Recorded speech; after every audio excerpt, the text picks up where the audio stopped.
तोच तो प्रकाश, मग तो शिवाचा का असेना, शिव देखील सद्भक्तच आहे.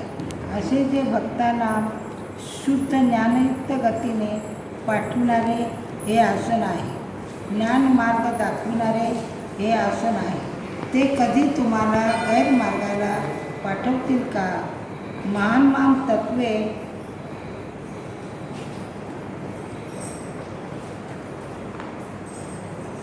या आसनासमोर खालीवर होतात. इथपर्यंत आपलं शुक्रवारी झालं. शुक्रवारीत ना, आता त्याच्या पुढे आपण बोलू.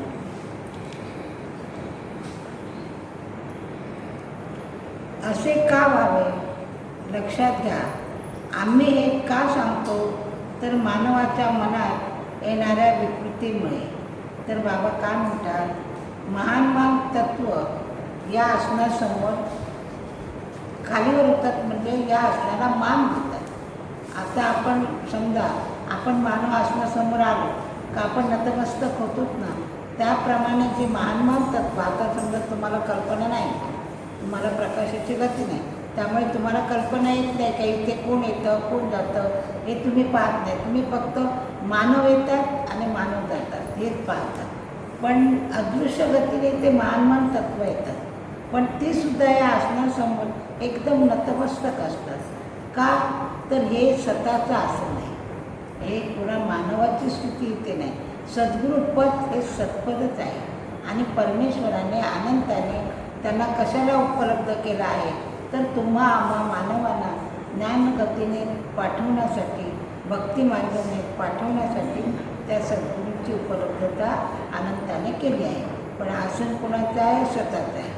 मानवी तऱ्हेने बाबा जेव्हा होते तेव्हा नेहमी सांगायचे, मला या स्वतःच्या आसनावर त्याने बसविलं आहे, आरूढ केलं आहे.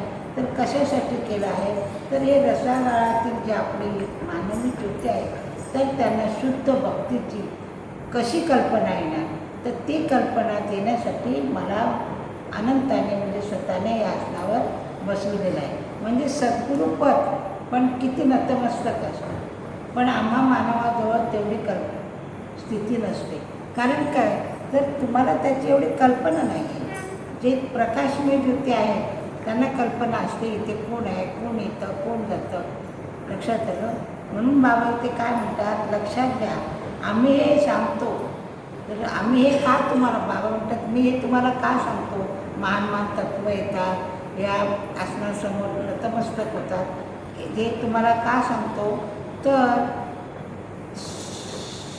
मानवाच्या मनात येणाऱ्या विकृतीमुळे. तर का सांगतो बाबा म्हणतात का तुम्हा मानवांच्या मनात काहीतरी विकृत स्तरा येतेच ना. अरे आसनावर तर कोण दिसत नाही. आता समजा या नवीन नवीन ज्योती आहे, आता पूर्वीचे जे सेवेकरी आहेत त्यांना कल्पना आहे, पण बिचारा आता नवीन ज्योतीनं काय कल्पना, बाबा कसे होते काय होते याची काही कल्पना नाही आहे ना. तर तुम्ही काय म्हणणार, त्या आसनावर तर कोण दिसत नाही, मग इथे कर्तव्य कसे होतात. तरी अशी कर्तव्य होतात का इथे जरी बाबा मानवी स्थितीने स्थूलाने इथे नाही आहे, पण तुम्ही जर त्यांना प्रणव दिले, सुखाचे द्या, दुःखाचे द्या, कशाचेही द्या, तर ते ऐकतात आणि त्याप्रमाणे तुमची कर्तव्य स्तुती करत असतात. पण काही मानवांच्या मनात काही ते काय नाही, काय जायचं, काय बघायचं असं पण असतात. काही स्थानात असून सुद्धा चुकीच्या मार्गाला जातात, म्हणजे ही विकृत स्थिती येते ना. तर बाबा म्हणतात हे मी तुम्हाला काय सांगतो तर तुमच्या मनात ज्या काही विकृत तरा येतात, वाईट तरा येतात. वाईट म्हणजे काय, आपल्या सद्भक्तांच्या मनात एखादी वाईट तरा म्हणजे काय येणार, मी कशाला जाऊ, काय तू काय करू, अशा. बाकी वाईट तरा काय येणार नाही. तर बाबा म्हणतात त्याच्यासाठी तुम्हाला मी पूर्ण सांगून देतो का इथे काय आहे ते. मग मानव हा लगेच शंकाकुल होतो. काय होतं, मानव आपल्या मनात शंका येतात आणि शंका म्हणजेच विकृत तरा. तर मानव लगेच शंकाकुल होतो. पण आपल्या सद्गुरूंबद्दल शंका घेणे योग्य दिसते का तर बाबा म्हणतात तुम्ही जे सद्गुरू केला, तुम्ही ज्या सद्गुरूंना मानता तर त्याच्याबद्दल तुमच्या मनात शंका काय येते, तर ते शंका येऊ द्यायची नाही. आता आपण मानव आहे, शंका येते मान्य, त्याला कारण काय, समजा आपल्या मनासारखी एखादी गोष्ट घडली नाही तर आपल्याला वाटतं अरे मी एवढं करून एवढं बाबांना निवेदन देतो तरी माझं हे काम का होत नाही, अशी याला म्हणायची शंका. ही जे तरा आपल्या मनात येते ना, तर बाबा म्हणतात तुम्ही अशी कधी तरा करू नका. तुम्ही जे प्रणव देतात ते मी बरोबर ऐकतो, पण त्याला काळ वेळ योग हवा असतो आणि त्याप्रमाणे सगळ्या गोष्टी घडत असतात. पण आमची मानवांची तेवढी थांबण्याची स्थिती नसते. काही लोकांचं कसं असतं, समजा कुठे काही ठिकाणी असं आहे, थोडासा चमत्कार तुम्हाला दाखवते. समजा तुम्ही काय बोललात चटकन करते, पण तेवढ्यापुरतं तुम्हाला शांतता मिळेल. परत महिना 15 दिवस गेले काय रे मागे असं तरा होणार. तर आपल्या इथे तसं नाही. जी तुम्हाला शांतता किंवा तुम्हाला काही तरा करून देते ती शेवटपर्यंत, म्हणजे तुम्ही त्यांच्या स्थानात येत आहात, त्यांना मानत आहात, तोपर्यंत तुम्हाला कोणत्याही स्थितीची ते कमतरता देणार नाही. बरोबर ना? तुम्ही घर बांधताना ते काय सांगितलं होतं, आडेकरांनी मला सांगितलं होतं, ताई मी घर बांधायला घेतो आहे, पण मी एकटा करणार आहे, असं करणार आहे, तसं करणार. मी म्हटलं तुम्ही काही काळजी करू नका, बाबांना निवेदन द्या, तुमचं घर आपोआप तयार होणार. कष्ट हे आपल्याला केलेच पाहिजे. झालं ना घर तयार, म्हणजे अशी तर असते, थोडा वेळ लागतो. पण आपल्याकडे कसं आहे, तू कष्ट कर, त्या कष्टाचं तुला फळ मिळेल. तू जर असं म्हणाल मी काही कष्ट करणार नाही आणि तेव्हा मला दे, तर तसं होणार नाही. आडेकरांनी कष्ट केले, त्याचं फळ त्यांना मिळालं. काही कर्जबाजारी नाही झालात ना, का नाही झालात, तर तुमची श्रद्धा होती आणि त्या श्रद्धेचं फळ ते देतात. हळूहळू का होईना, कोणाचं कर्ज बिर्ज न करता आपल्या पद्धतीने त्यांनी केलं का नाही, याला म्हणतात स्वतःची पुरवणी. पण ते सुद्धा तेवढे ठाम राहील. भले एखादा मानव म्हणाला असता, अरे काय इतके दिवस आहे तरी माझा घर हळूहळू होते, एक भाग होतो आहे, दुसरा भाग होतो. समजा त्यांना लगेच करायचं असतं, त्यांनी लोकांकडून समजा कर्ज घेतलं असतं, काय केलं असतं, घर बांधलं असतं, घर झालं, पण कर्ज कसं फेडू, ही विवंचना. बरोबर का नाही? आता तुम्हाला विवंचना आहे का, अशी तरह येते का? आणि समजा असेल, कुठली गोष्ट असते ती काहीतरी केल्याशिवाय होत नाही, पण त्याच्यातून ते आपल्याला परिपूर्ण स्थितीने सोडवतात. सद्गुरू स्थिती अशी आहे का त्या दुःखातून त्या सुखात त्याच्यातून आपल्याला परिपूर्ण सोडवतात आणि काय सांगतात, सत्मार्गाने जा, असत मार्गाने जाऊ नका, असे सद्गुरू आपल्याला सांगतात. जर सद्गुरू नसते तर आपल्याला कोण सांगणार आहे का कोण आपल्याला नाही. म्हणून बाबा म्हणतात, पण आपल्या सद्गुरूंबद्दल शंका घेणे हे योग्य दिसते का? म्हणून तुम्ही सद्गुरूंबद्दल कधी शंका घेऊ नका. तर नाही, अहंकार हा प्रथम क्रमांकाचा शत्रू आहे. बाबा काय आपल्याला सांगतात, जो आपल्यात एक अहंकार राग येतो तो एक प्रकारचा आपला शत्रू आहे आणि त्या शत्रूमुळे आपण स्वतःपासून दुरावतो. समजा मानव आहे, आपल्याला थोडाफार राग येतो, मी म्हणत नाही का राग असू नये म्हणून, हवा, पण कसा, कर्तव्यापुरता, आपलं कर्तव्य त्यांनी सोडून दिलं. पण त्या रागाचं दुसऱ्याचं बदला घेणं, हा राग जो असतो ना तो बरं आहे का तर तो आपल्या नाशाला कारण असतो. तर म्हणून बाबा इथे आपल्याला हे सांगते का अहंकार हा प्रथम क्रमांकाचा शत्रू आहे. त्रिगुणाशिवाय संसार होणार नाही, हे आम्ही मान्य करतो. आता बाबा काय म्हणतात, त्रिगुणित राहिल्याशिवाय तुमचा संसार होणार नाही. त्रिगुणित म्हणजे माया म्हणजे काय, आता पैसा अडका हे ते ही मायाच आहे. म्हणून त्याला बाबाने एकच शब्द वापरला आहे, त्रिगुणा म्हणजे माया. तर त्याच्याशिवाय तुमचा संसार होणार नाही. कारण तुम्ही जर त्या माया जर कमवली नाही, केली नाही, तर संसार कसा होईल? पैसा हा आपल्याला पाहिजे ना, बिन पैशाचा आपला संसार होणार आहे का? पण आपण विचार करायचा, बाबा जे मला काय मिळते ना त्याच्यात मी समाधानी आहे आणि त्या समाधानाने तुम्हाला परिपूर्णता लाभते.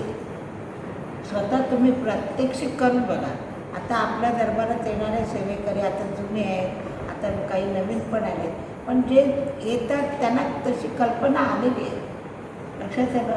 अगदी पूर्वी ज्यांना काही नव्हतं, अन्न तसेच होते, त्यांना बाबांचे सानिध्य मिळाल्यानंतर आता कोण करोडपती झाले, कोण लाखोपती झाले, कोण कसे झाले.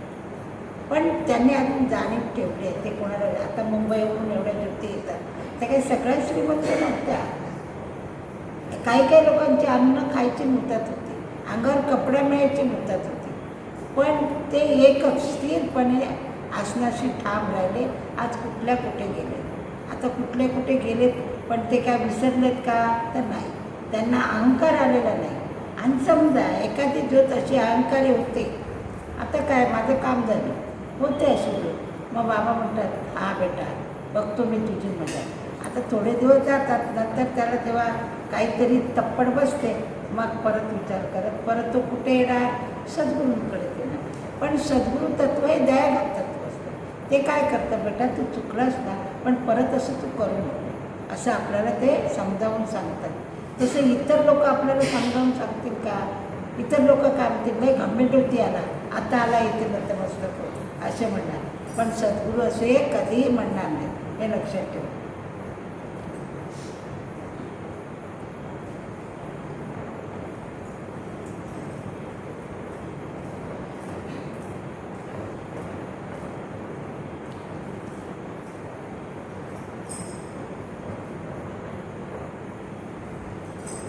त्रिगुणाशिवाय संसार होणार नाही हे आम्ही मान्य करतो, पण तो अहंकार सद्गुरू चरणावर वाहिल्यानंतर मनाजवळ दीनत्वता येईल. बाबा काय म्हणतात, तुमच्या मनात कधी कधी अहंकार येतो, तो तुम्ही सद्गुरू चरणावर व्हा, मग तुमच्यात दीनत्वता येईल. तुम्ही सांगा, कोणत्या भक्ताने येणे सेवेकऱ्याने मन संपूर्णपणे सद्गुरू चरणावर वाहिले आहे? आता बाबा म्हणतात, हे भक्तांना तुम्हीच सांगा का कुठच्या भक्ताने आपलं मन पूर्ण सद्गुरू चरणावर वाहिले का? जो सद्गुरू चरणावर मन वाहतो तो संसाराकडे झुंकून सुद्धा पाहिलं, आणि पाहिलं तरी संसार करून तो काय म्हणणार, अरे माझं हे एकच कर्तव्य नाही, तर माझं दुसरं कर्तव्य कोणतं आहे, तर सद्भक्ती करा. जर तुमचं मन सद्गुरू चरणावर स्थिर असेल तर लगेच तुमच्या मनात हा विचार येईल, आता मी या मायेत काही डुबत बसलो आहे, मला माझ्या सद्गुरूचं दर्शन मिळालं पाहिजे, मला सद्गुरू स्थानात गेलं पाहिजे, मला त्यांचं स्मरण केलं पाहिजे, परमेश्वराचं नामस्मरण केलं पाहिजे, हे लगेच तुमच्या मनात येईल. पण तुम्ही थोडं का होणार त्यांच्या चरणावर आपलं मन वाहिलेलं असलं तर, नाहीतर होईल का?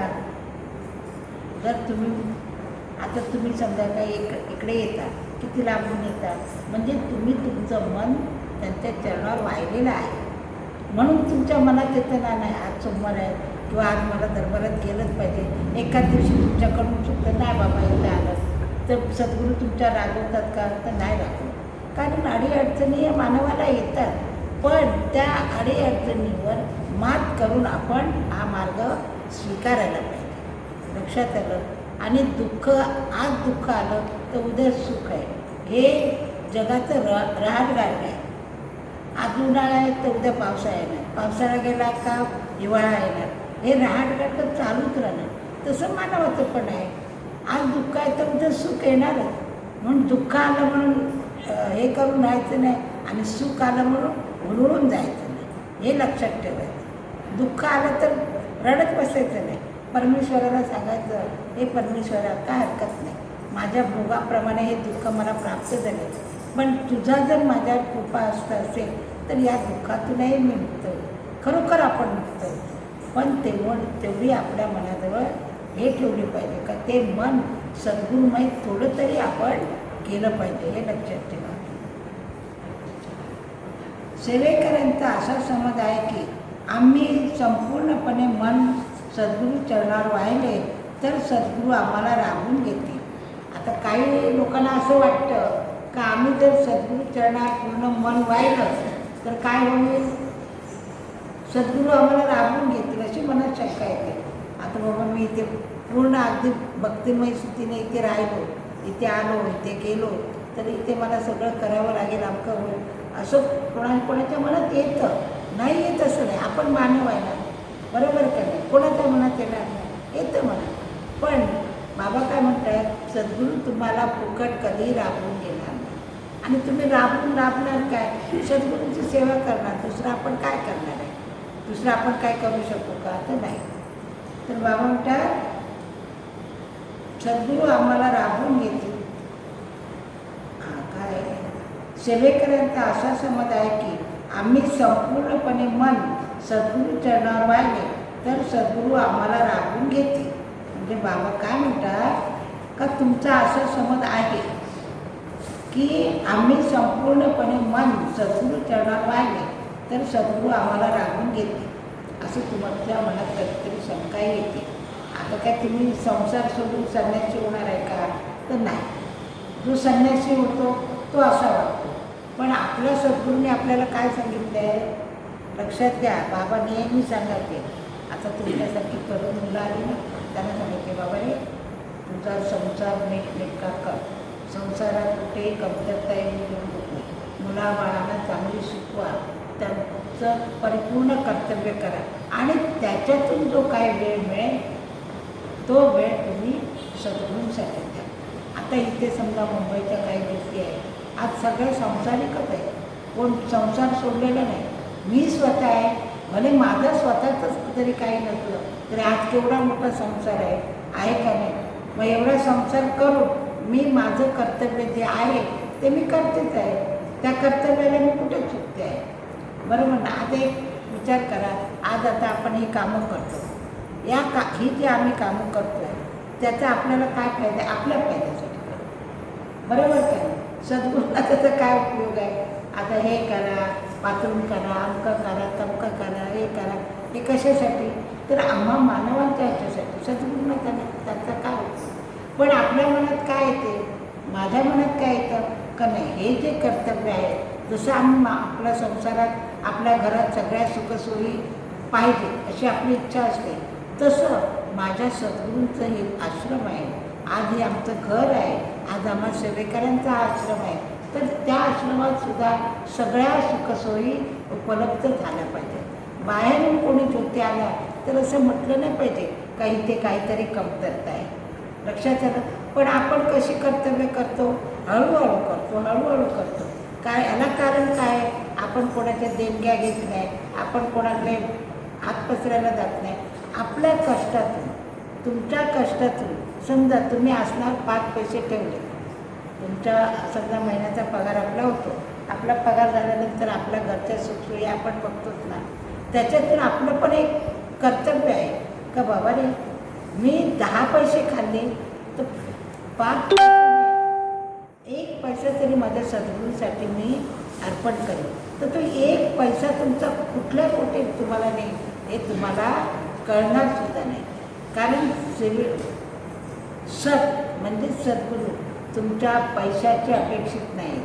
सद्गुरू कशाची अपेक्षित आहे? तर तुमच्या मनाची, तुमच्या भक्तीची, तुमच्या तुम्ही जे त्यांचं नामस्मरण करता त्याची, बाकी कशाची अपेक्षित नाही. लक्षात आलं?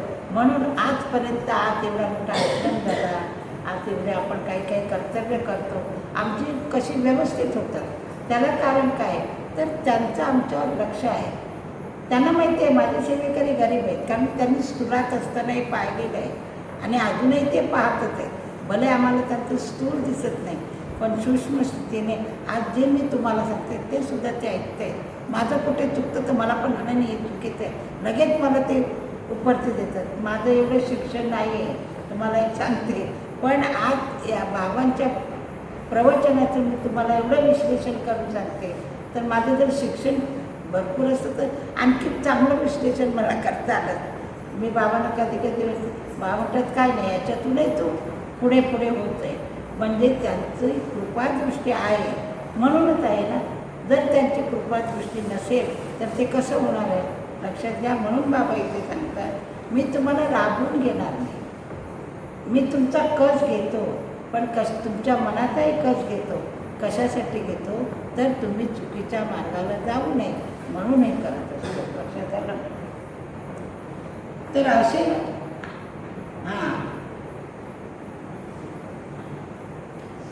सद्गुरू आम्हाला राबवून घेतील तर असे नाही. काय म्हणतात बाबा? असं नाही आहे. कोणतेही कर्तव्य करीत असताना आपण काय म्हणायचं ते बाबा इथे आपल्याला सांगतात. कोणतेही कर्तव्य करीत असताना स्वतः आपणास स्मरून आम्ही हे कर्तव्य करीत आहोत आपले लक्ष असू द्या. आता आम्ही काही कर्तव्य करायला घेतलं. आता समजा आता इथे आपण हे कर्तव्य करायला घेतलं. आम्ही प्रथम निवेदन कुठे देतो? आसनावर देतो. का बाबा आम्ही हे कर्तव्य करायला घेतो आहे, तुमचं लक्ष असू द्या. आता त्या दिवशी अगदी ताजी उदाहरणं, परत 2-3 दिवस हा बिचारा कॉन्ट्रॅक्टर फोनही उचलत नाही, माणसंही पाठवत नाही. मी म्हटलं मी आता इथे 8-10 दिवस येऊन इथे राहिले आहे. तिकडे मुंबईला तिकडे लोक विचारत आहे कधी येणार. आता इथे मी बसून राहिले, मी तिकडे जाऊन आले. मग आपलं तिथलं काम झाल्याशिवाय मी इकडे येणार नाही. म्हणजे एक तरी स्लॅब तिथे पडल्याशिवाय मी मुंबईला येणार नाही. मी ठाम तिथे सांगून आले.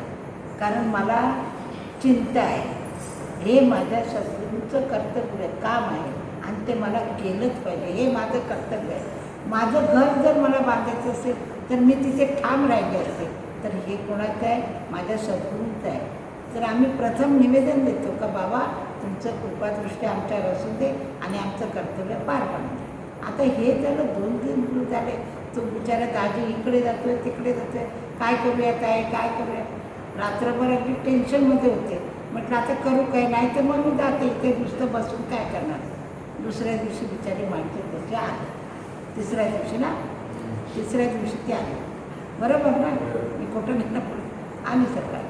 आल्यानंतर परत थोडंसं जीव आला. नाही बाबा आता मग लक्ष कोणाचं होतं? त्यांचं. का तू नाराज होऊ नको. कर्तव्य हे होणार, कर्तव्य बंद पडणार नाही. हे कर्तव्य कोणाचं आहे? सतत आहे. ते करून घेणार आहे. पण आम्ही मानव कसे घाबरतो ना, काय होईल आता काय होईल आता काय होईल. सगळं कळतं आहे तरीसुद्धा घाबरतो. कारण आपण जाणून बोलून बुजून मानवच आहोत, बरोबर ना. आणि मानव असूनसुद्धा आज आम्ही कोणाची सेवेकरी आहोत तर स्वतःची सेवेकरी आहोत. आम्हाला पूर्ण कल्पना आहे का आमचं कर्तव्य अडून राहणार नाही. कुठून ना कसं तरी ते होणार, हे पण आहे. म्हणून आपण काय करायचं, आपलं कर्तव्य करत असताना आपण त्यांचं स्मरण करायचं आणि कर्तव्य करीत आहोत असे तुमचे आम्ही कर्तव्य करीत आहोत, तुमचं आमच्यावर लक्ष राहू.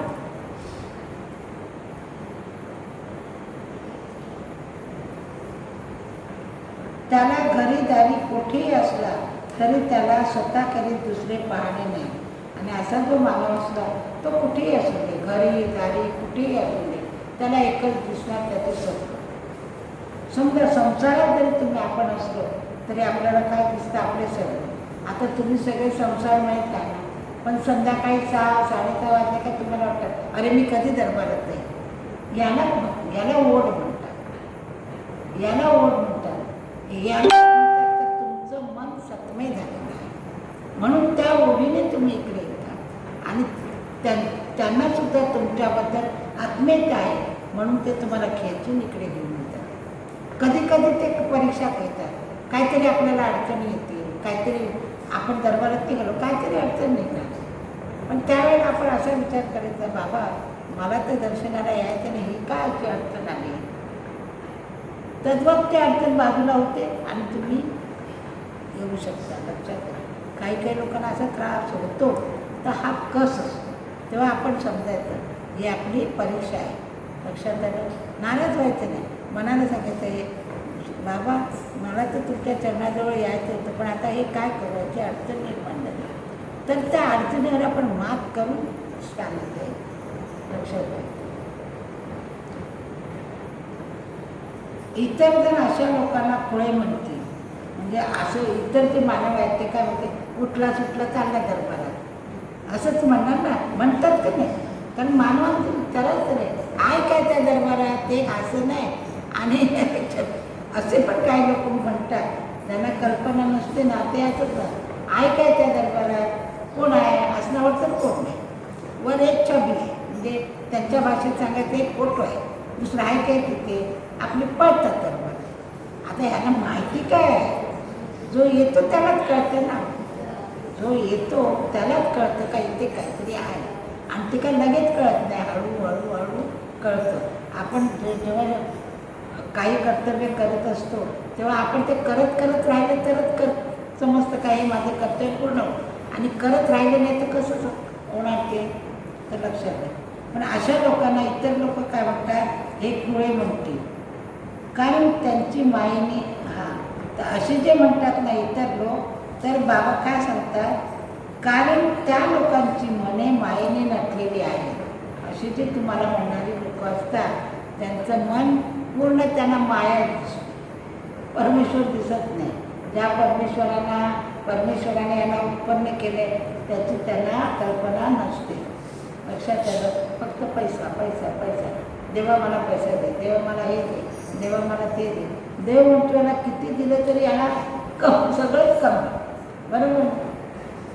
असंच म्हणतो ना देव, म्हणतो की नाही? देव असं म्हणत नाही, पण आपणच म्हणतो. लक्षात द्या, देव कधीही असं म्हणणार नाही, कारण ते एकच म्हणतात, कारण हे माझे सेवेकरी आहे. देव म्हणजे आपण आपल्या सद्गुरूंनाच म्हणायचं. ते काय म्हणतात, हा माझे सेवेकरी आहे, त्याला मला दिलंच पाहिजे. त्याला त्याच्या संसारात जर मी परिपूर्ण केलं नाही तर तो भक्तीत रममाण कसा होईल? ही काळजी, ही चिंता त्यांना असते. लक्षात द्या. पण इतर लोक तर आपल्याला काही ना काही बडबडतात.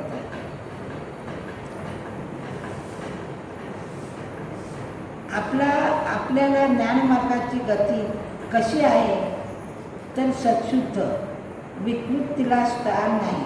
बाबा म्हणतात आपली जी ज्ञानमार्गाची गती आहे ती कशी आहे, सत्शुद्ध आहे, इथे विकृतता नाही.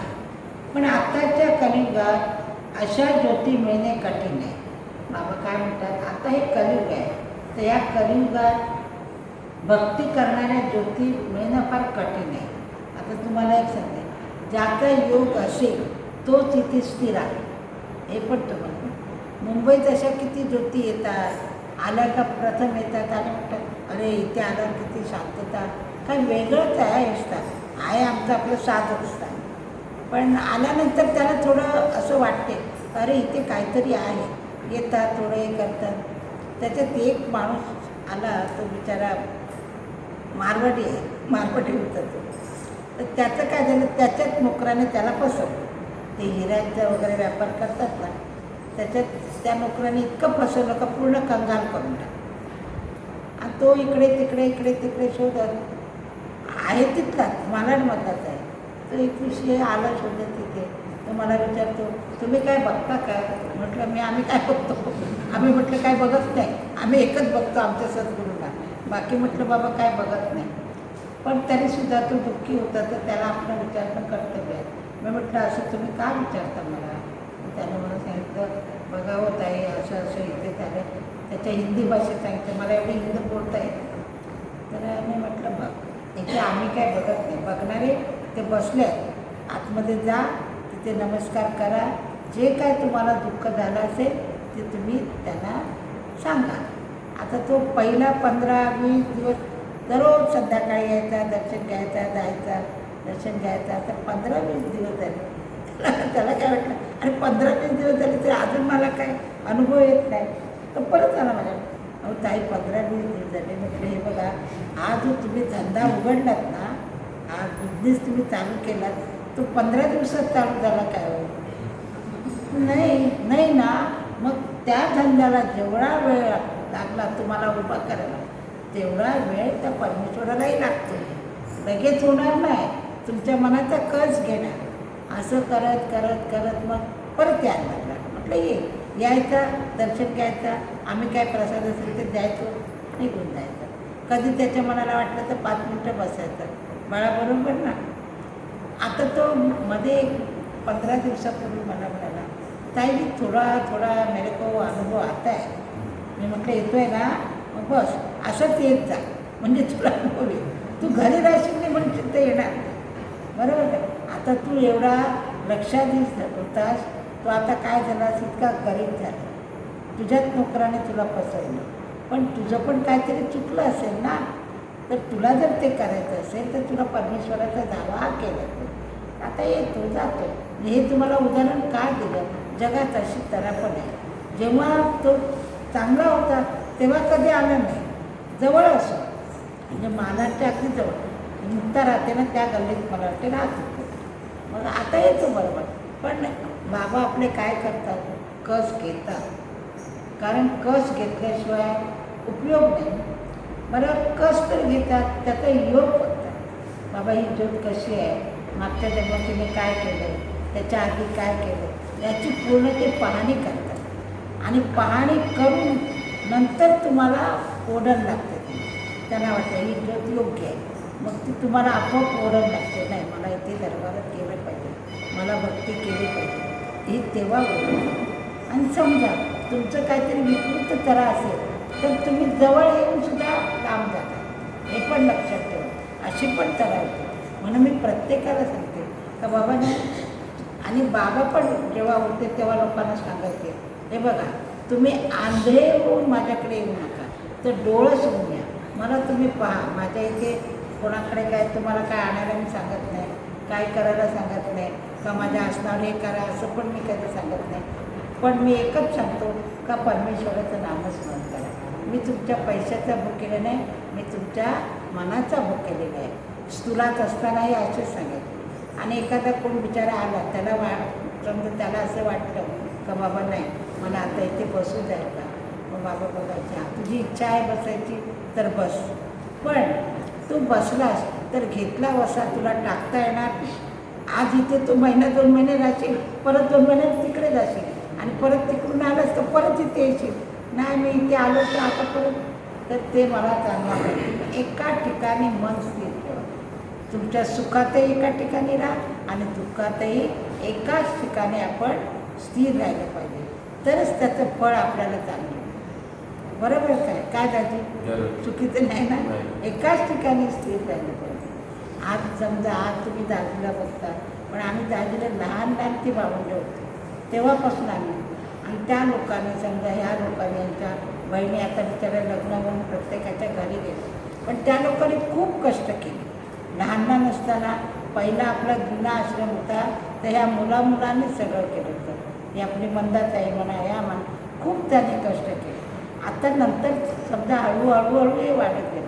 पण बाबा तेव्हा पण म्हणायचे का हा जो आश्रम आहे हा मुलांनी बांधला. म्हणजे पूर्वीचा जो जुना आपला आश्रम होता तो मुलांनी केला होता. तेव्हा आमच्याकडे काय एवढे मोठे कोण पैसेवाले वगैरे कोण होते, सगळे गरीबच होते. बरोबर ना? आणि हे तर असे होते, पण त्यांची जी परिस्थिती होती त्यांच्या घराची, तर काय त्यांची वडील आई व्यक्ती होती, बरोबर, कुटुंबात राहणारे होते. पण ती मुलं मोठी झाली, हळूहळू मार्गाला लागली. आता त्यांची पहिली जी गरिबी होती ती आता आहे का? तरी कोणामुळे बरं आले, त्यांना चांगले दिवस आले, पण त्यांनी कधीही या आसनाला ते विसरले नाही.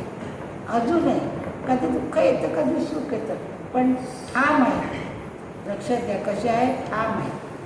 आपण जर एका सद्गुरूला ठाम राहिलं ना, काय भाऊ दुःखात लोटतात का? अनेक प्रसंग येतील, पण त्या प्रसंगातून ते आपल्याला पलीकडे घेऊन जातात. म्हणून बाबा इथे सांगतात आपल्याला ज्ञानमार्गाची गती कशी आहे, तर सत्शुद्ध येणे विकृतीला इथे थारा नाही. पण आताच्या कलियुगात अशा ज्योती मिळणे फार कठीण आहे. कठीणच आहे ना? पण त्यातूनही काही पावे आणि ज्ञानमार्गाच्या गतीने जावे.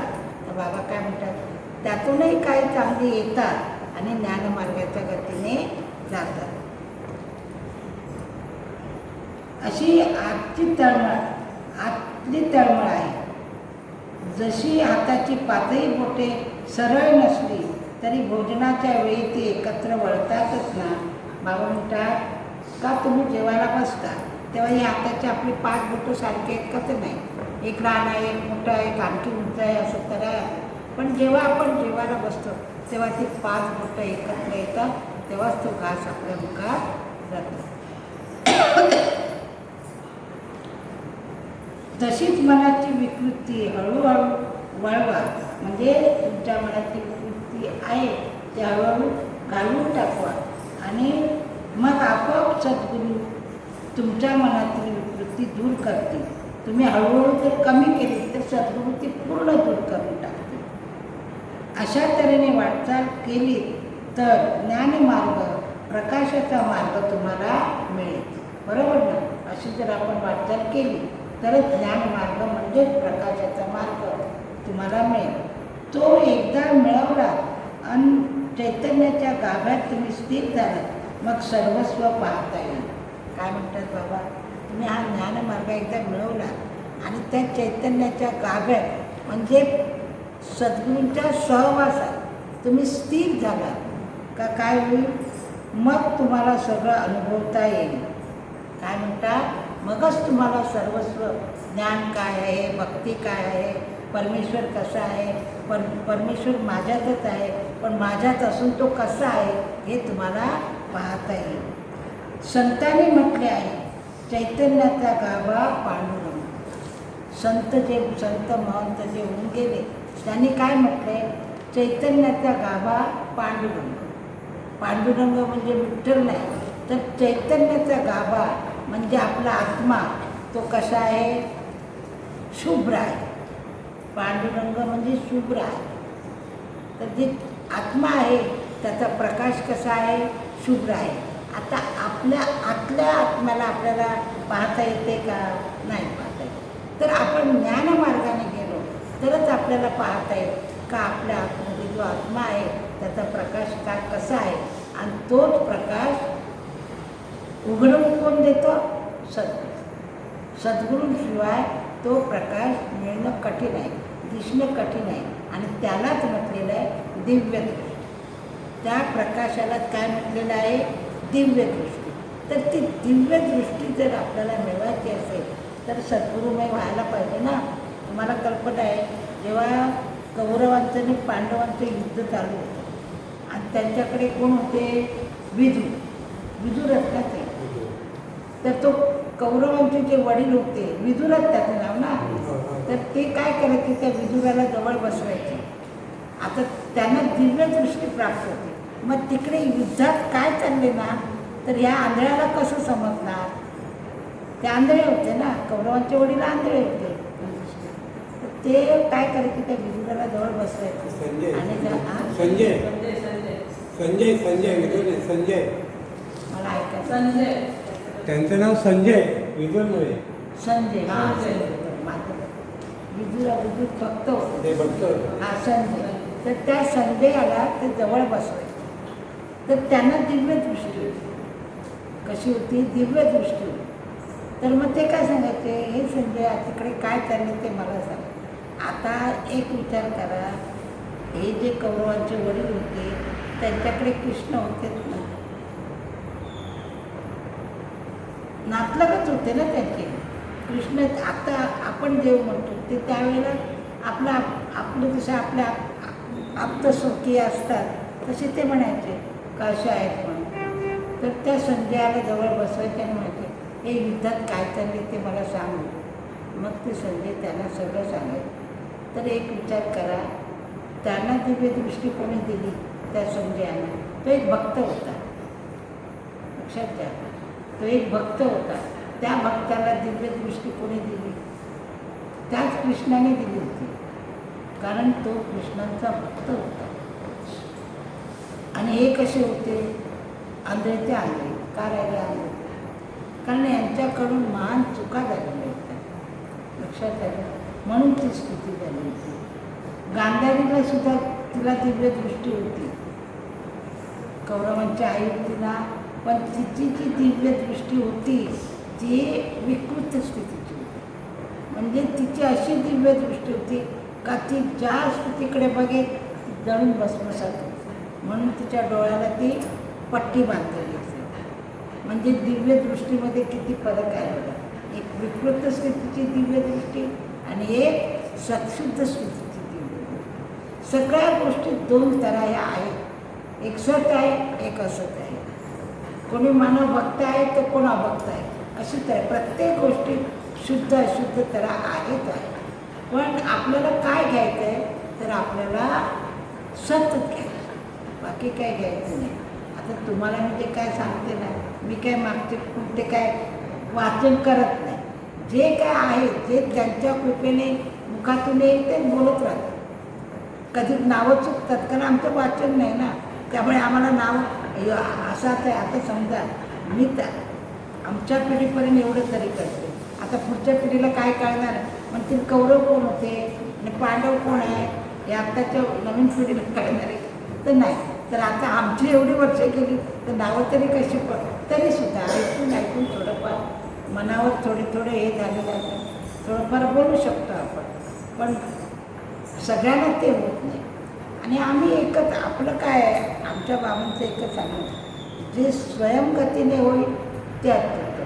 नुसतं पठण करून आम्ही दुसऱ्याला सांगायला लागलो तर त्याचा काय उपयोग आहे. स्वतः आपण अनुभवायचा आणि मग दुसऱ्याला सांगायचं. लक्षात, हे आपल्या बाबांची स्थिती होती. म्हणून बाबा इथे आपल्याला सांगतात, चैतन्याच्या गाभ्यात तुम्ही स्थिर झालात मग सर्वस्व पाहता येईल, अनुभवता येईल. संतांनी म्हटले आहे, चैतन्याचा गाभा पांडुरंग. तो पांडुरंग कसा आहे तर चैतन्याचा गाभा आहे. त्या चैतन्याच्या गाभाऱ्यात ते आहे. त्या चैतन्याच्या गाभाऱ्यात कोण आहे? ते परमेश्वर आहे. आता तुम्ही सांगू शकाल का? आपण मानव काय तो जीव कुठे आहे? डोक्यात आहे, ब्रह्मांडात आहे का हृदयस्थ आहे? हे आपण सांगू शकू का नाही? तो कसा कुठे आहे हे पण माहिती नाही. तर बाबा काय म्हणतात, त्या चैतन्याच्या गाभाऱ्यात ते आहे. त्या गाभाऱ्यात आपल्याला जाऊन स्थिर व्हायचे आहे. काय म्हणतात? त्या गाभाऱ्यात जाऊन तुम्हाला स्थिर व्हायचं आहे. म्हणजे तुमच्या आत्म्यातच तुम्हाला जाऊन स्थिर व्हायचं आहे. तुम्ही ध्यानस्थ बसलं तर आपलं स्वरूप आपण पहिलं पाहायचं आणि आपल्या स्वरूपात लय आपण जेव्हा होऊ तेव्हा चैतन्याचा गाभा तुम्हाला दिसू शकेल. तोपर्यंत दिसू शकणार नाही. त्या गाभाऱ्यात आपल्याला जाऊन स्थिर व्हायचे आहे. करतील कोण तर सद्गुरू. आणि हे कर्तव्य कोण करेल तर सद्गुरू. म्हणून सद्गुरूंची भक्ती कशी केली पाहिजे की त्या ठिकाणी मनामध्ये किंचित देखील विकृती येता कामा नये. काय म्हणतात बाबा? म्हणून सद्गुरूंची भक्ती आपण कशी केली पाहिजे का मनात आपल्या जराही विकृती येता कामा येऊ द्यायची नाही. तुम्ही त्यांच्या ठिकाणी बनवाबनवी केली तर ते चिडणार नाही. काय म्हणतात? तुम्ही किती जरी त्यांना बनवाबनवी केली तर ते चिडणार नाही. स्वतःला माहीत असते की हा मानव किती योनी भटकत येथे आला आहे आणि पुढे कोणत्या योनीत जाणार आहे. तर बाबा इथे आपल्याला असं सांगतात, तुम्ही बनवाबनवी केली तरी मी चिडणार, कारण त्यांना माहिती आहे किती योनी भटकत आपण इथपर्यंत आलो. आता समजा आम्ही मानव, याच्या मागे कोण होतो, त्याच्या मागे कोण होतो, त्याच्या मागे कोण होतो हे आपल्याला काही सांगता येणार नाही. आत्ता आपण होतो, मी मानव आहे, पण त्या पूर्वी कोण होतो हे आपण सांगू शकू का? तर नाही. तर याची गती कोणाला असते? सद्गुरूंना असते. तर बाबा काय म्हणतात इथे का तुम्ही कसे भटकत इथे आलात आणि पुढे कोणत्या योनीत जाणार आहे ते हे आम्हाला माहीत असते.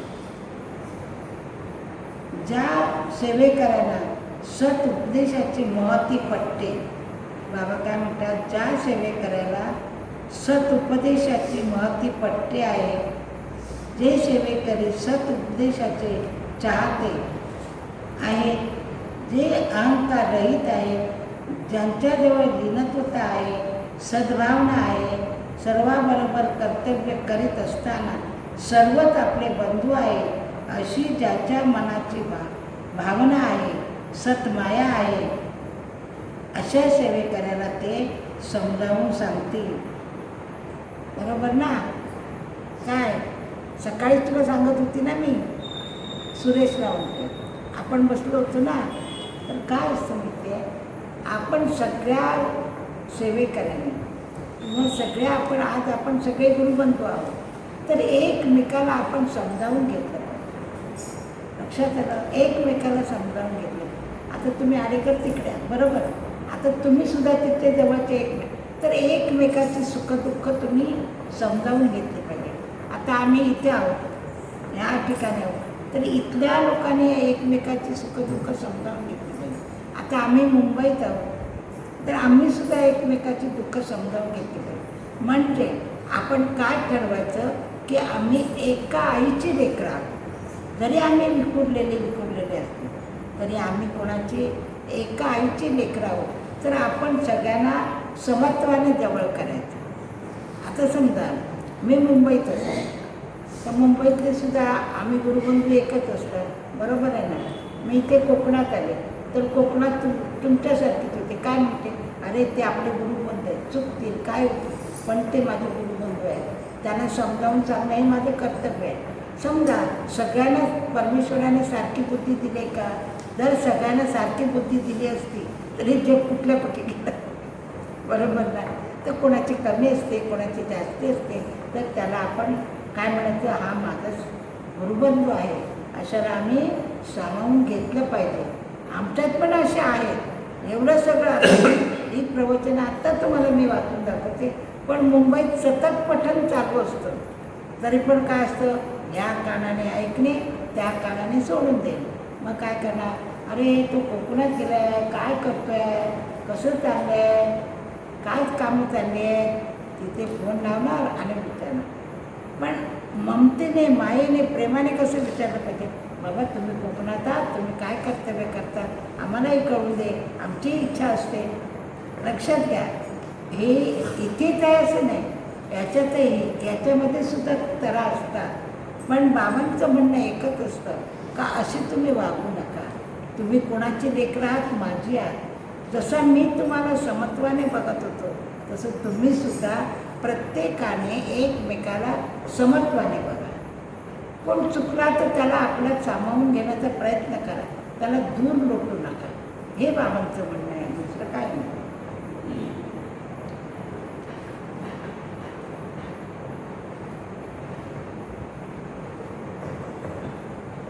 सत्माय आहे अशा सेवा करायला ते समजावून सांगतील, त्याला लहरीत प्रणव देतील. लक्षात ठेवा, त्यांचे लहरीतले प्रणव देखील अत्यंत मौलिक असतात. म्हणजे सद्गुरूंच्या लहरीतले प्रणवसुद्धा कसे असतात, मौलिक असतात. मानव सद्गुरूंचे स्वतःचे प्रणव ऐकतात आणि सोडून देतात. आता काही मानव काय करतात, तेवढ्यापुरते हां बाबा सांगितलं, हे पूर्वी असं होत होतं पण परत येत होते. लक्षात घ्या, बाबांना सांगायला काय असे म्हणायचे, त्याला कारण पण होतं. कारण स्थूलाने आपण बघत होतो ना, आपण त्यावेळेला आम्ही त्यांना स्थूलाने बघत होतो. त्यामुळे असं वाटायचं काय, बाबा आमच्यासारखेच मानव आहे, मग ते आम्हाला प्रणव तिथं ऐकायचं सोडून द्यायचं, परत आपलं काम चालू करायचं. पण आत्ता कळतंय का तेव्हा बाबा जे आम्हाला लहरीत प्रणव देत होते ते बाबा कोण होते हे आत्ता आम्हाला कळतंय. हे वाचता वाचता वाचता आणि जो ऐकणारा आहे तो ऐकून त्याच्या मनात मग ती भावना निर्माण होते आणि मग त्याचं खरं रूप आहे ते आपल्याला दिसतं. आता काही वेळेला काय व्हायचं, आता ज्यावेळेला काही कर्तव्य असायचे त्यावेळेला बाबा सांगायचे बस, तर बस. बाबा म्हणायचे बस गप्पाचे बस. मग ते आपला कृपा असं डोक्यावर टाकायचं, सांगायचे इकडे जा तिकडे जा, आमचं कर, हे कर्तव्य आहे. आता माझं स्थूल इथे सूक्ष्म जाऊन कर्तव्य करून नये. तर एक दिवशी मला लहर आली आणि बाबा इथे आसनात तर बसले आणि माझ्या सुषमाला तिकडे पाठवलं, तिथे पण बाबाच आहे, हे कसं काय. आता मला कुठे एवढी अक्कल. मी आपलं विचारलं बाबा इथे तुम्ही आहात आणि मी तिकडे बरोबर तिथे पण तुम्ही आहात. हे गुप्त आहे, हे तू बोलू नको, तुला कळलं ना बस. म्हणजे सद्गुरू सोडून नसतात, सद्गुरू तुमच्या बरोबरच असतात. एकाच वाक्यात त्यांनी म्हटलं, तुम्हाला जरी मी पाठवलं तरी मी तुम्हाला सोडून नाही आहे. जिथे तुम्ही जा तिथे मी येणार. भले माझं स्थूल इथे आहे पण मी तुमच्याबरोबरच येणार. मग असं विचार करून करून करून माझ्या लक्षात आलं काही तरा वेगळे आहे. नंतर काय व्हायचं, काही कर्तव्यासाठी अदृश्य ज्योतींना बोलवायचे, ऋषीमुनींना बोलवायचे. आता त्यावेळी त्यांनी दिव्यदृष्टी दिलेली होती त्यामुळे मी पाहत होते, बाबा हे अमुक ऋषी आले, हे अमुक ज्योत आले, हे अमुक आले. त्या यायच्या, एक चित्त व्हायच्या आणि दर्शन तर घ्यायच्या आणि परत काय म्हणायच्या, स्वतः आम्हाला अखंड दर्शन पाहिजे. काय म्हणायच्या, स्वतः आम्हाला अखंड दर्शन पाहिजे. म्हणजे विचार करायचे येतात दर्शन घेतात, मी अखंड दर्शन काय म्हणतात. मग बाबा म्हणायचे, हां तुझी इच्छा आहे ना अखंड दर्शनाची, घे अखंड दर्शन. तेव्हा जे रूप प्रगट व्हायचं ते फार वेगळं असायचं. हे बाबा वेगळे आणि ते बाबा वेगळे आहेत काय, म्हणजे हे काय, हे सत आहे, मानव रूप त्यांनी धारण केलेलं आहे, पण हे महान तत्व आहे. हे तेव्हा कळालं का ही तरफ फार वेगळी आहे. आणि आता हे वाचनात त्यांनी कधी आपले मत ते आम्हाला सांगितले नाही का मी कोण आहे, मी कसं आहे. जेव्हा कृष्ण अवतार होता, राम अवतार होता, मानवाप्रमाणे वागले. त्यांनी कोणाला सांगितलं का मी भगवंत आहे, इथे आलो आहे कर्तव्यासाठी, ते नाही. तसंच बाबांनी सांगितलं. लक्षात घ्या, त्याने आपली महती कधी सांगितली, पण आम्ही भक्ताने ती जाणून घेण्याचा प्रयत्न केला तरच ते आपल्याला कळतं का माझे सद्गुरू असे तसे नाही. इतर बंधुगिरी आहे तशी इथे बंधुगिरी नाही. इथे जे अखंड चमत्कार आहे ते अखंड चमत्कार आहे. हे तथाच तू एवढं तेवढं असं नाही. जे अखंड चमत्कार होणार ते अखंड होणार, त्याला कुठेही कमतरता येणार नाही, हे लक्षात घ्या. मानव सद्गुरूंचे येणे स्वतःचे प्रणव ऐकतात आणि सोडून देतात. सेवेकराचा अहंकार सुटल्याशिवाय सद्गुरू कधीही लक्ष देत नाही. बाबा काय सांगतात, तुम्ही ऐकता आणि सोडून देता. हे कशामुळे होतं, तर तुमच्यात जो एक अहंकार असतो त्याच्यामुळे होतं. म्हणून बाबा म्हणतात तुमच्यातला अहंकार सुटल्याशिवाय सद्गुरू कधीही लक्ष देणार नाही. म्हणून आपण काय केलं पाहिजे, अहंकाराला काय म्हणतं, बरोबर ना, अहंकाराला कधी थारा द्यायचा नाही. तुम्हाला मी असं म्हणत नाही तुम्ही अहंकारी आहात म्हणून, पण एक सांगते प्रत्येकाला का, तर आपल्या मनात अहंकार येऊ द्यायचा. अच्छा, थोडंसं कधीतरी आपण मानव आहे, कधीतरी आपल्या मुखातून पडतो, हे कोण करतं मी करतो, ते कोण करतं मी करतो, ते करतो मी करतो. आमच्यातले सगळे पण आहेत मुंबईच्या, हे कोण माझ्याशिवाय हे काम होणार नाही. एखादा बिचारा इंजिनियर असतात, तू काय इंजिनियर आहे, तुझ्यापेक्षा डबल मी, असे हा अहंकार. आता एखादा बिचारा असता जो करतोय तर त्याला नाही, आता तुला माहिती आहे सगळं आहे, तू इंजिनियरचा बाप आहेस, आम्हाला माहिती आहे, पण तू दाखवतोस कशाला बोलू, बरोबर ना. तुला माहिती आहे, तुला काय करते तुझ्याजवळ ठेव आणि त्याच्याकडे काय आहे ते आणखी ज्ञान घेण्याचा प्रयत्न कर, बरोबर एवढे ना. काय बघतो काय रमेश करतात बरोबर का नाही. दुसऱ्याकडून ज्ञान घ्यायचा प्रयत्न केला पाहिजे ना. कमीच कोणतरी आहे, मला सगळं समजतं, इकडे मी तिकडे मी तिकडे, असं करून काही गोष्टी होत नाही. तर बिचारा अज्ञान असो, त्या अज्ञानाकडून सुद्धा आपल्याला ज्ञान मिळतं. एखादा मानव अज्ञानी असतो, त्याला मार्ग नसतो, तरीसुद्धा तो जर त्या गतीत नसेल तर तो एक एक प्रणव जेव्हा टाकतो ना तर आपल्याला सुद्धा ऐकत राहावं. लक्षात आलं. तर अशी गती कशामुळे होते, तर सत्मय स्थितीची ज्योत असेल तरच होते. पण लक्षात ठेवा, सत्तत्व कसं काय आहे, तर दयाघन आहे. काय म्हणतात बाबा, जे सत्तत्व आहे ते कसं आहे, दयाघन आहे. ज्यांच्या मार्गे आहोत त्या ठिकाणी आपले लक्ष राहायला हवे. बाबा काय म्हणतात, तुम्ही ज्या मार्गात आहात तिथे तुमचं लक्ष केंद्रित व्हायला पाहिजे, तरच ज्ञानमार्गाची महती तुम्हाला समजेल. प्रकाश जरी मिळाला तरी तुमच्या कृतीने त्याच्यात पडदे तयार होतात. आता बाबा काय म्हणतात, समजा कोणाला प्रकाश मिळाला आणि प्रकाशित ज्योत जर विकृत गतीला गेली तर तिथे पडदा पडतो. का, विकृत गती म्हणजे शंकाकुळ झाली, नको त्याचा वापर करायला लागली, तर मग बाबा काय करणार, त्याच्यावर पडदा टाकला. म्हणून सांगा, जशी कृती तसे पडते. तुमची कृती वाईट असेल तर तुमचं ज्ञान जो प्रकाश आहे तो बंद होऊन जाईल. म्हणून बाबा म्हणतात जशी तुमची कृती तशी स्थिती. ते पडदे काढायचे कोणी, आता एकदा तुमची ते पडदे टाकून बघतात, परत तू सुधारलं तर चालेल, पण ते काढणार कोण, जो टाकतो तोच पडदा काढून लागतो. सद्गुरूच पडदा टाकणार आणि तेच काढू शकणार. तुम्ही आम्ही काढू शकणार आहे का? नाही. ती तुमची ताकद नाही. सद्गुरूंना दया आल्यानंतर पडदे बाजूला करतात. काय करतात? सद्गुरूंना जेव्हा दया येते तेव्हा ते आपोआप पडदे बाजूला करतात. पडदे आणतो कोण? तर ज्याचा तोच. बाबा काय म्हणतात? मी पडदे टाकतो, मी मान्य करतो, पण हे पडदे आणतो कोण? तर आपण जे कर्तव्य कर्म करतो म्हणजे आपणच ते पडदे निर्माण करतो ना. सद्गुरूंना काय हौस असते का? तुम्हाला जे काय ज्ञानदृष्टी दिली आहे ती बंद करायची त्यांना हौस नसते, पण आपणच ते करून घेतो. या ठिकाणी सर्वस्व शुद्ध निष्कलंक गतीने व्यवहार आहेत. बाबा काय म्हणतात? आमच्या या स्थानात, आमच्या या दरबारात सर्वस्व शुद्ध आणि निष्कलंक गतीने व्यवहार आहे. बरोबर ना? आपल्याकडे असंच आहे ना, कलंकित काय आहे का? कुठे आपल्याला तिथं बाजूला करतात, हो बाजूला, आम्हाला ते चालणार नाही. लक्षात ठेवा, स्वतःचे हे प्रणव आहे ते लक्षात घ्या. स्वतःचे प्रणव सत्पुरुष तर झेलतच असतात, कारण ती त्यांची तत्वे आहेत. जे सत्पुरुष आहेत ते काय करतात? स्वतःचे प्रणव कधी त्यांच्या मुखातून बाहेर पडतात आणि ते आम्ही आमच्या हृदयात कधी साठवून ठेवतो. याला बाबांनी म्हटले ते झेलतच असतात, अशी त्यांची स्थिती असते. पण आपण पाहिले की ते प्रणव बुद्धगण देखील झेलतात. आता हे आपण म्हणतो बुद्ध म्हणजे काय? सूक्ष्म योग, ते सुद्धा